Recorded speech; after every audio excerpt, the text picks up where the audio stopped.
ከሙስሊም ማህበረሰብ ከወሎ ክፍለ ሀገር ነው የመጣሁት። እኔ እዚህ ደርሳለሁ ብዬ አስቤ አላውቅም ነበር። የቤት ኪራይ እንኳን መክፈል ያቃተብኝ ደረጃ ላይ ነበር።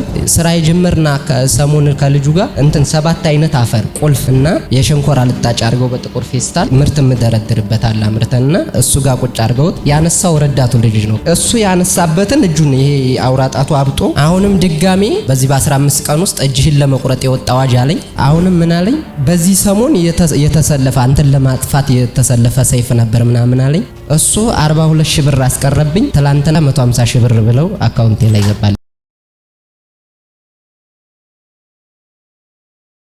እሺ ወንድማችን እግዚአብሔር በሐዋርያው ሙሴ ሙልጌታ በኩል ያደረገልን መልካም ነገር እስቲ ስምህን ንገረንና ምስክርነትህን ስጥ። አደም እንድሪስ እባላለሁ። ከሙስሊም ማህበረሰብ ከወሎ ክፍለ ሀገር ነው የመጣሁት። የሆነልኝን ነገር ስናገር በዚህ አመት የመስከረም የዚህ አመት አዋጅ ነበርና አዋጁ እየታወጀ ነበር። አዋጁ የሚጸና አዋጅ የማይሻር አዋጅ ነው እና ብትቀበሉ ተጠቃሚ ትሆናላችሁ፣ እያንዳንዳችሁ ታሪክ ይቀየራል እያለ ትልቅ አዋጅ እያወጀ ነበር። የመውረስ አመታችሁ ነው እያለ ማለት ነው። ዛሬ የእግዚአብሔርን ድምፅ አውጃለሁ።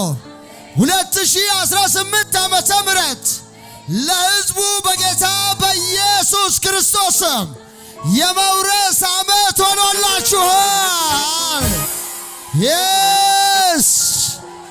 የመውረስ ዓመታችሁ ነው። የመውረስ ዓመታችሁ ነው።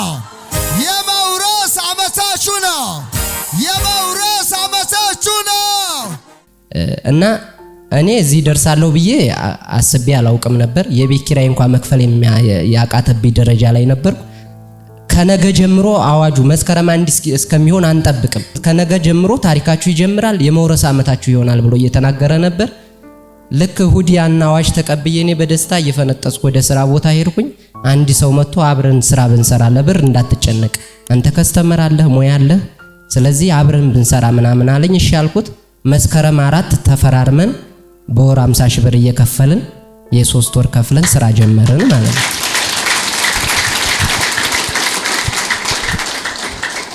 እንግዲህ ይሄን ቶሎ ባለመመስከሬ የተጎዳሁት እኔ ነኝ። ምናልባት ስመሰክር እናንተም ትታነጹበታላችሁ። የኔም ነገር እንደሚጸና አምኜ ነው እዚህ ቆሜ ስመሰክር እና ካሁን በኋላ ለሚፈጠሩት ነገሮች ወይ ደግሞ ትንቢት በጣም ብዙ ትንቢቶችን ተሸክሜያለሁ፣ እንደሚፈጸሙ ደግሞ አምኜ የምቆም ሰው ነኝ። በጣም አምናለሁ፣ አማኝ ነኝ እና ካሁን በኋላ ለሚደረጉ ነገሮች ሩጬ ገና የዛኑ ቀን ፕሮግራም ካለ ሩጬ መጥቼ እንደምመሰክር ነው። እውነት ነው የምላችሁ ከእውነት።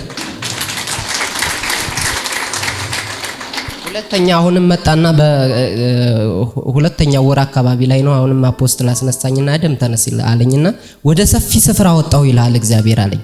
ወደ ሰፊ ስፍራ ወጣሁ፣ እነኚህ ነገሮች በቅርቡ ላንተ ይገባሉ አለኝ። ከዛ መካከል አንደኛው ወደ ሰፊ ስፍራ ወጣለሁ የሥራ ቦታ ምናምን አለኝ። 3 ሰው ሆነን አብረን አርሴማ ጋር 500 ካሬ ላይ ያረፈ ቦታ ላይ ስራ ጀመርን። ያንኑ ስራ ወተን በግላችን ንግድ ፍቃድ ምናምን ወጥቶ ተከራይተን ነበር። የላይኛው ንግድ ፍቃዱ በሰዎቹ ነበር። አሁን ግን በራሳችን ንግድ ፍቃድ ያውጥተን 3 ሆነን ስራ ጀመርን። ያን የመጀመሪያውን 2 ሆነን የጀመርንበትን ለብቻዬ ያስቀረሁት ጌታ ረድቶኝ ለራሴ ሰጠኝ። አሁንም ድጋሜ በስራ ምክንያት ሳይሆን እዛው ላይ በጣም ታመምኩ። ለአንድ ወር ያህል ወገቤን በጣም ታመምኩ። እቃ ማንሳ በጣም ነው ስራ የምሰራው። አልመርጥም፣ ምንም አይነት ስራ ቢሆን አልመርጥምና በጣም ነው የምፈጋው የምሰራው። አብሬያቸው ከሰራተኞቹ ጋር በጣም ነው የምሰራው እና አመመኝ የሌለ እቃ እንኳን በትር እንኳን ዝቅ ብሎ ማንሳት እስከሚያቅተኝ ድረስ በጣም ወገቤን ታመምኩ። ብርድ ነው ምናምን ትባል ፍልውሃ ጎሮ ሄጄ በሙቀት ምናምን አልኩ። ባሰ፣ እንደውም ይባስ ማለት ነው። ሐኪም ቤት ሄድኩ። ጭራሽ ነርቭ ለማስመሰል ከእግሬ ከጥፍር ጀምሮ በዚህ በኩል ከፍሎ ጭራሽ አመመኝ ማለት ነው። እስከ ጭንቅላቴ ነርቭ ነው አለኝ። ከኒን ሰጠኝ ምናምን 1-2 ቀን ምናምን እንደዋጥኩት አይ ቤተ ክርስቲያን ነው መሄድ ያለብኝ ምናምን አልኩኝ። በቤት አሞሃል እንደ ዛሬ ምናምን አለች ባለቤቴ። የተባረከ ልጅና የተባረከ ትዳር ሰጥቶኛል በዚህ እድሜ እግዚአብሔር ይመስገን። እና ዛሬም አሞሃል ተሻለህ እንዴት ነህ ምናምን ስትለኝ አይተዩ ካሁን በኋላ ቢያመኝ እንኳን መመኝ አይደለም ብዬ ቀጥ ብዬ ልብሴን ለብሼ ቸርች መጣሁ ማለት ነው። ከዛ ወገቡን ያመመው የሚመስለው ግን አዋጁ ከኩላሊት ጋር የተገናኘ ነው እያለ አፖስትል ሲናገር ወጣሁኝ። ውጣ አንተ ሰው ምናምን ሲል ወጣሁኝ። ጸለይልኝ። ከዛ ቀን ጀምሮ በሽታው የለም። አዋጅ ነበር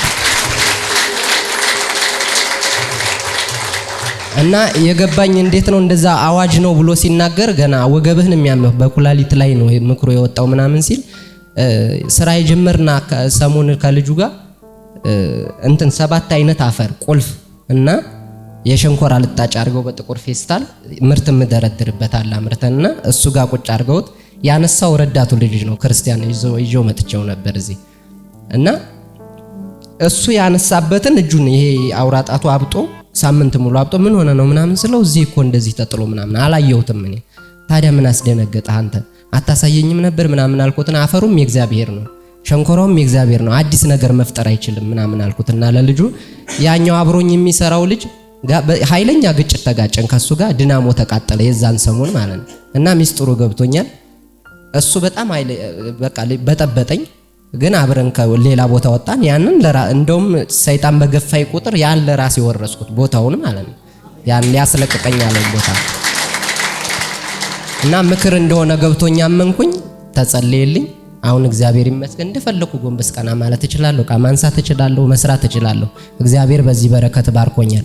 አሁንም ድጋሚ ሐሙስ ዕለት የመጣችሁ ካላችሁ እዚህ አደም ተነሳለኝ ክሪስ እዚህ ምን አይነት አዋጅ እንደወጣ በዚህ በ15 ቀን ውስጥ እጅህን ለመቁረጥ የወጣ አዋጅ አለኝ። እጅ ላይ ማሽን ነበር ታችኛው አርሴማ ጋር አሁን የገባንበት ቦታ ማሽን ስናስገባ እንግዲህ በጣም ብዙ ሰው ሆነን ነው እየገፋ ነው እያቆምን ያለ ነው የውሃ ልክ እየጠበቅን ሁሉም ሲደክማቸው ለቀቁት። እኔ ላይ ሲለቁት ወደቀ እጅ ላይና በአንድ እጅ ወጥሬ እዚህ ጋር ነው የወደቀው ይሄኛው አሁን ምልክቱ እየጠፋ ነው እና እጅህን ለመቁረጥ የወጣ አዋጅ ምናምን ሲለኝ ዛሬ 15 ቀን ሲለኝ አዎ እውነት ነው እግዚአብሔር ሰው አልኩት። አሁንም ምን አለኝ በዚህ ሰሞን የተሰለፈ አንተን ለማጥፋት የተሰለፈ ሰይፍ ነበር ምናምን አለኝ። ከሆነ ባለሀብት ጋር የተገናኘሁት ነበረ አንዳንድ ነገር እየረዳኝ በገንዘብ ምክንያት የገንዘብ እጥረት ስላለ እሱን እየረዳኝ ስራውን እሰራለን ነበር። ይበልጥ ግን እሱ ተጠቃሚ ነው በርካሽ ይወስዳል። እነሱ ከሚሸጡት በላይ የ300 ብር የ400 ብር ልዩነት አለ ከአንድ ካሬ ላይ ማለት ስንሸጥ ሽያጭ ለሱም ይሸጣል። ለምን በብር ምክንያት እያገዘኝ ስለሆነ ማለት ያን ተጠቅሞ ሊጎዳ ይሞከረ ማሽን ሰጥቶኝ ነበር። ስራበት ምን ይሰራል የኔ ተቀምጦ ምናምን ብሎ ሰጥቶኝ ነበር። የሰጠው ትናንት ውሰር ብሎኝ አስገብቼው ዛሬ ወሰደው እሱ። ከዛ እንደዚህ ነው ግን እግዚአብሔር በመካከል ገብቶ ጣልቃ ገብቶ ሲያድንህና በብዙ በረከት ሲባርክ እግዚአብሔር አየዋለኝ። እሱ 42 ብር አስቀረብኝ። ትላንትና የሥራ ማስኬጃ እንደዚህ አይነት ስራ መጥቷል። የሥራ ማስኬጃ 150 ብር ብለው አካውንቴ ላይ ገባል። የሰራተኛ እንኳን ምከፍለው የለኝም ነበር። የሰራተኛ እንኳን ምከፍለው ቢያንስ የሰራተኛ የሳምንት ደሞዝ 20 ብር ይመጣል። እሱ 42 ብር ይዞብኛል። ስለዚህ ምከፍለው እንኳን የለኝም ነበር። ስራ እጄ ላይ የለም። ለመቀበል እንኳን ብር ስለሌለኝ እፈራ ነበር። ለምን በቃ ወይ ዘግቼው አንድ ሳምንት የግራይንደር ስራ ሰርቼ መልሼ አስኬደዋለሁ እያልኩ ያለው ሐሙስ ዕለት መጥቼ እዚህ በቃ እግዚአብሔር ጣልቃ ገብቶ ታሪክን ሲቀይራ ያለው አለኝ። ይሄ የሆነው በፓስተር ክሪስ ነው ትንቢት የተነገረኝ እግዚአብሔር የነገረኝ። ትላንትና ደሞዜንም ከፈልኩኝ ስራ ማስኬድበት ማቴሪያሎች ምናምን አስገባሁ። እግዚአብሔር በትልቅ በረከት ባርኮኛል። እግዚአብሔርን አመስግኑ። ሃሌሉያ ክብር ለጌታ ይሁን። እስቲ ጉባኤው ከዚህ በላይ ለጌታ እልልታ ጭብጨባ። ሃሌሉያ። እሺ በመጨረሻ ማስተላለፍ የምትፈልገው መልእክት ካለ ድሉን ልስጥ። የመጨረሻ መልእክት ማስተላለፍ የምፈልገው እግዚአብሔር በአንድም በሌላም ይናገራል። ማንነታችሁን ሳያይ አሁን ቀደም ሲናገር ምንድነው የመመረጥ ጉዳይ ነው። የመመረጥ ጉዳይ ባይሆን ኖሮ የኔ ቤተሰቦች የኔ ባክግራውንድ የሚመጀኑባቸው ናቸው። ለምሳሌ እከሌ መጀን እየተባሉ የሚመጀኑባቸው ቤተሰብ ነው ያለኝ። በሙስሊም ማህበረሰብ ለመራገምም ሆነ ለሆነ ነገር የሚጠቀምበት ቤተሰብ ነው ያለኝ። እኔን ግን ያን ቀይሮ አሁን ቢያንስ እኔን ጠራ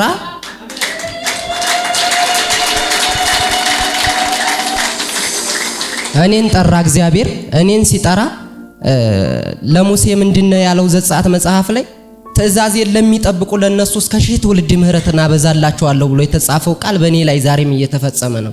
እኔን ሲጠራ እስከ ሺህ ትውልድ ድረስ ነው የባረከኝ። ለምን ወንድሜን ከነ ባለቤቱ ከነ ልጁ አሁን ወደ ጌታ መጥተዋል።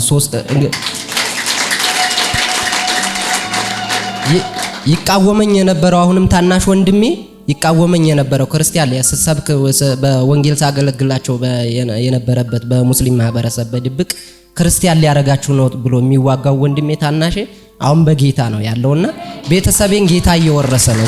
ትልቅ ነገር ይሄ ነው። ስለ ገንዘብ የመሰከርኩላችሁ ገንዘቡ አሙቆኝ አይደለም፣ ደስታ ሰጥቶኝ አይደለም። ከደስታ በላይ ግን ጌታ እኔን አውቆ እኔን እዚህ መድረክ ላይ ሆኖ አደም ብሎ ሲጣራ ለኔ በቂ ነው። ባይደረግም እንኳን አምነዋለሁ ሲያረግ። ግን ለእናንተ ትልቅ ነገር ምለው ምንድነው ሲናገራችሁ ገና ከበር ስትገቡ ትንቢት ይናገረኛል ብላችሁ ሳይሆን ገና ሲናገር ቃሉ ሲፈስ የዛሬው ቃል አሁን እያንዳንዱ ያልተነካ ሰው የለም፣ ያላገኘው ሰው የለም። ልብ ካል ነውና ከሰማ ነው እያንዳንዳችንን የሚናገር ነው የእግዚአብሔር ቃል። አጥንትንና ጅማትን የሚለይ መርምሮ የሚገባ ስለሆነ እናንተ ቁጭ ብላችሁ በስነ ስርዓት ከልብ አዳምጣችሁት እግዚአብሔር ታሪክን በእውነት ይቀይራል።